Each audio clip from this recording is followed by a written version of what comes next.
अस्सलाम वालेकुम, मैं हूं अर्शद। आपको जैसा कि जानते हैं कि हमने पिछले पार्ट के अंदर जो एलएलबी का पहला लेक्चर था उसके अंदर हमने स्टेट का पॉलिटिकल साइंस का जो पहला लेक्चर था स्टेट, उसके मतलब बात की थी कि स्टेट क्या है, स्टेट के मेन एलिमेंट्स कौन से हैं और स्टेट का वजूद कैसे आया।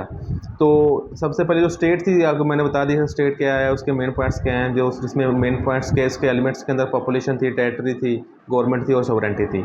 आज हम इस चीज़ को डिस्कस करेंगे कि स्टेट की एवोल्यूशन कैसे हुई है, स्टेट बनी कैसे है, स्टेट का वजूद कैसे आया है। तो ये सारे पॉइंट्स आज हम इस लेक्चर के अंदर डिस्कस करेंगे। इसके मतलब डिफरेंट जो थ्योरिस्ट हैं या डिफरेंट जानने वाले हैं उनके डिफरेंट व्यूज़ हैं। तो उसके अलावा जो सबसे जो ऑथेंटिक चीज़ है, जो लोगों का मानना है, उस जो पॉइंट ये है कि जो सबसे पहले स्टेट थी वो स्टेट का कोई कंसेप्ट नहीं था, स्टेटलेस सोसाइटी थी, stateless society of primitive time की थी। उस टाइम कोई स्टेट नहीं थी, ना कोई कानून था, ना कोई कानून इंप्लीमेंट करवाने वाला था, ना उसकी कोई पॉलिटिकल अथॉरिटी थी, ना उसकी कोई लीगल अथॉरिटी थी। तो एक जंगल का कानून था, जिसका लाठी उसकी भैंस वाला कानून था उस टाइम। तो सबसे पहले जो सोसाइटी थी वो थी स्टेटलेस सोसाइटी। आज उसके अंदर जो आपका एक ट्राइबल था उस या फैमिली था, को हेड था, वो उसको कंट्रोल करता था फैमिली को। उसके अंदर मतलब एक फादर है तो वो बच्चों को और उसकी बीवी की उसकी कफालत करता था और इस तरह की वो सोसाइटी चल रही थी। तो कोई ख़ास स्टेट नहीं थी उसके अंदर। उसके बाद जो दूसरा मेन जो कंसेप्ट जो चेंजिंग आई उसके अंदर वो ये थी कि आपका स्टेटलेस सोसाइटी से ट्राइबल किंगडम बने हैं। ट्राइबल किंगडम के ये कि अगर एक ख़ानदान के अंदर 10 आगे डिफरेंट भाई हैं, उसके बहनें हैं या उसका कुंबा है, तो उसको उन्होंने मिल के एक अपने बंदे को अपना ट्राइबल हेड बना लिया कि हमारी सोसाइटी को, हमारी ज़ात को या हमारी कास्ट को ये बंदा हेड करेगा। तो उन्होंने क्या किया कि अपने ख़ानदान से निकल के वो चले गए अपने कुंबे की तरफ, जिसके अंदर उनके जो मेन कास्ट थी या कुंबा था उसके अंदर 10 या 15 या 20 फैमिलीज आती थी। उन्होंने एक अपना एल्डर को जो भी उनको एल्डर था या किसी को भी वो सेलेक्ट करके उन्होंने अपना हेड बना दिया। तो वो हेड का काम था कि वो उनकी स्टेट तो कुछ कस्टम कंसेप्ट नहीं था, तो वो उसके ट्राइब के अंदर जो भी मामला होते थे उसको देखते थे, जो अल्टीमेट अथॉरिटी थी उसके पास होती थी। तो उसके बाद जब जो चेंजिंग आई तो उसके बाद ट्राइबल किंगडम के बाद जो कंसेप्ट बना है, जो मेन स्टेट की तरफ जाने का वाला कंसेप्ट था, वो था ओरिएंटल एम्पायर बनी है। ओरिएंटल एम्पायर में ये था कि ओरिएंटल एम्पायर ये उस टाइम बनती है कि आज जब डिफरेंट ट्राइब्स मिलके, एक से दो या तीन चार ट्राइब डिफरेंट मिलके जो दूसरे के साथ रह रहे थे, उन्होंने डिसाइड किया कि हम क्यों ना सोशल लाइफ अपने से स्टार्ट करें, आपस में लड़ने झगड़ने के बजाय क्यों ना हम अपनी एक स्टेट बनाएं जिसके अंदर तमाम बंदे अपने मर्जी थे आराम से रह सकें और एक दूसरे के साथ मतलब कि सोसाइटी के तौर पे इसको चला सकें। तो उन्होंने उस टाइम फिर अपनी ओरिएंटल एम्पायर बनाई। जो सबसे पहले ओरिएंटल एम्पायर बनी है वो थी ये जो हमारी जो सोसाइटी जो वादी नील है या सिंध वाला जो अपना हमारा एरिया है, जो जिसको वादी सिंध बोलते हैं, या येलो रिवर जो चाइना के अंदर है, या दजला और फरात का जो ओवरऑल दरिया की वादी के राउंड अबाउट जो एम्पायर थी वो बनी सबसे पहले। उन्होंने जो दरिया के किनारे लोग रहते थे, ट्राइब से डिफरेंट थे, उन्होंने मिलके अपना एक ख़ास ट्राइब के अंदर 2-4 ट्राइब 10-15 मिलके उन्होंने अपना एक एम्पायर बना ली। उस एम्पायर को फिर वो दरिया के किनारे के ऊपर वो थी ओवरऑल बनी उसके अंदर। ये सबसे पहली थी ओरिएंटल एम्पायर बनानी। उसके बाद जो ओरिएंटल एम्पायर के बाद जो कॉन्सेप्ट आता है वो आता है जो सबसे पहले सिविलाइज स्टेट के तौर पे जो सबसे पहली चीज़ आई है वो थी ग्रीक स्टेट, जिसको हम बोलते हैं कि जो सबसे पहले अरिस्टोटल या प्लेटो के दौर की थी। उनके अंदर उन्होंने कॉन्सेप्ट दिया स्टेट का, स्टेट के अंदर कितने बंदे होने चाहिए, उसकी टेरिटरी कितनी होनी चाहिए। उसके बाद हर बंदे की उन्होंने हर जो क्लास एक सोसाइटी के अंदर उन्होंने क्लास बनाई, 3 तरह के कुंबे होने चाहिए, एक हुक्मरानी करे, एक मजदूरी करे, एक कॉन्स्टिट्यूशन करे। तो उन्होंने प्रॉपर कंसेप्ट दिया एक स्टेट का, जिसको हम बोलते हैं ग्रीक सिटी स्टेट बोलते हैं।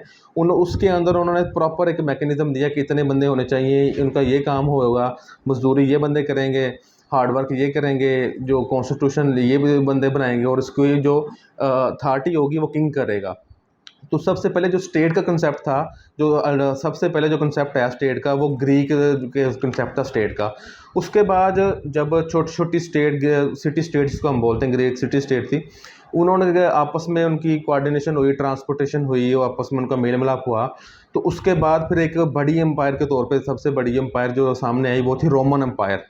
जो हर बंदे को पता है कि रोमन एम्पायर जिसको था, उसने फिर डिफरेंट स्टेट जो थी यूरोप के अंदर मिलके, उन्होंने अपनी सिटी स्टेट ने मिलके एक बड़ी जो था स्टेट का कंसेप्ट दिया, जो कि रोमन एम्पायर थी, जो कि हज़ारों साल तक वो उन्होंने गवर्नमेंट की है।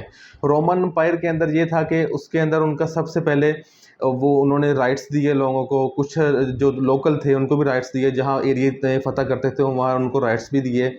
उसके बाद उनको कुछ उनके टैक्स भी लगाए। तो काफ़ी अच्छे तरीके से रोमन एम्पायर ने काफ़ी हज़ारों साल तक गवर्नमेंट की। उनकी जो डिक्लाइन की वजह वो थी, वो ये बनी उनकी कि उन्होंने मतलब कि सब्जुगेशन आपकी जो रिलीजियस के बैकग्राउंड के लिहाज से, या प्रॉपर्टी के ऊपर टैक्स लगाए, या प्रॉपर्टी स्नैचिंग शुरू कर दी। उसका जो मेन वजह बनी फिर कि स्टेट का कोलैप्स हो गया। जब रोमन एम्पायर कोलैप्स हुई है, उसके बाद फिर जो फ्यूडल स्टेट बनी है, जो यूरोप के अंदर डिफरेंट फ्यूडल स्टेट बनी है, जो मेडिवल इनका एरिया है, जो रेनेसेंस से पहले का एरिया जिसको मेडिवल एरिया बोलते हैं, वो रोमन एम्पायर की एशिस, जब रोमन एम्पायर ख़त्म हुई है उसकी एशिस से फिर वो बनी है आपकी फ्यूडल स्टेट।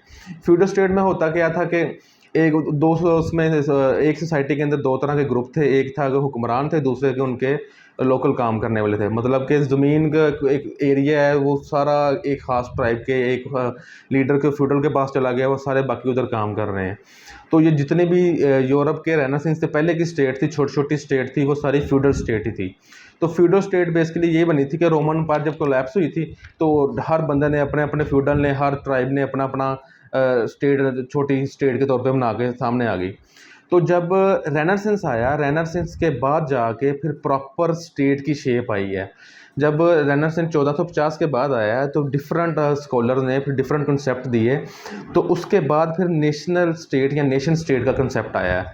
नेशन स्टेट का कंसेप्ट ये है कि आपके ख़ास एक कल्चर है, ख़ास आपकी लैंग्वेज है, ख़ास मज़हब है, ख़ास आपका उठना बैठना है। उसकी बेस पे आप सारे कुछ हज़ारों या लाखों बंदे मिलके अपनी एक स्टेट बनाते हैं कि ये ख़ास टेरिटरी के अंदर हम बैठ के अपने, ये हमारे ट्राइब्स होंगे, ये हमारी पॉपुलेशन, ये हमारा रिलीजन होगा, तो हम इस ख़ास स्टेट के अंदर रह के ये अपनी स्टेट बनाएंगे और अपनी लाइफ इसके मुताबिक चलाएंगे। तो नेशन स्टेट का कंसेप्ट जो आया, अब फिर फ्यूडल स्टेट के कोलैप्स के बाद नेशन स्टेट का कंसेप्ट आया है। तो नेशन स्टेट के अंदर फिर डिफरेंट तरह की आगे थ्योरीज आ जाती हैं कि नेशन स्टेट किस तरह की होती है। दो तरह का कंसेप्ट है कि सबसे पहले जो नेशन स्टेट बनी वो उसमें एब्सोल्यूटिज्म बहुत ज़्यादा थी, जो हॉब्स का कंसेप्ट था कि एक किंग होना चाहिए, उसकी सारी पावर उसके पास होनी चाहिए, दूसरी कोई राइट्स नहीं होने चाहिए, हर बंदे दूसरे एक बंदे को कोई राइट्स नहीं, अल्टीमेटली अथॉरिटी स्टेट की होनी चाहिए और स्टेट जो कह दे वो ही हो। उसके बाद होप्स के बाद लॉक का कंसेप्ट आता है। फिर जॉन लॉक ने उस अपना फिर आगे कंसेप्ट दिया कि नहीं, कि ठीक है स्टेट के राइट्स हैं पर कुछ इंडिविजुअल बंदों को भी राइट होते हैं। अगर कुछ जो स्टेट का कंसेप्ट है वो बंदों ने ही मिलकर बनाया है, इंडिविजुअल राइट्स सबसे पहले हैं, उसके बाद स्टेट के राइट्स आते हैं। तो जॉन लॉक था, उसने कंसेप्ट दिया कि दो ट्रीटीज़ हैं, एक गवर्नमेंट होती है, एक स्टेट होती है। कुछ आपका गवर्नमेंट को आप रिटेलिएट कर सकते हैं, रिबेलियन कर सकते हैं, गवर्नमेंट को अल्टीमेटली अथॉरिटी होती है। तो ये उसके बाद उस जॉन लॉ के बाद फिर रोसो का कंसेप्ट आता है। उन्होंने भी इसी स्टेट को, फिर नेशन स्टेट को, उसको मजबूत किया। उसके बाद फिर जब आपका वर्ल्ड वार 1 होती है, वर्ल्ड वार 2 होती है, उसके बाद फिर डिफरेंट छोटे नेशन स्टेट बन गए, जिसमें सबसे पहले थर्ड वर्ल्ड कंट्रीज़ आती हैं, जिससे पाकिस्तान है, इंडिया है, चाइना है, या नाइजेरिया है, या बर्मा है। ये सारी कंट्री जो बाद में फिर जब इनका कोलैप्स होता है ब्रिटिश एम्पायर का, उसके बाद फिर छोटी छोटी नेशन स्टेट बनती हैं।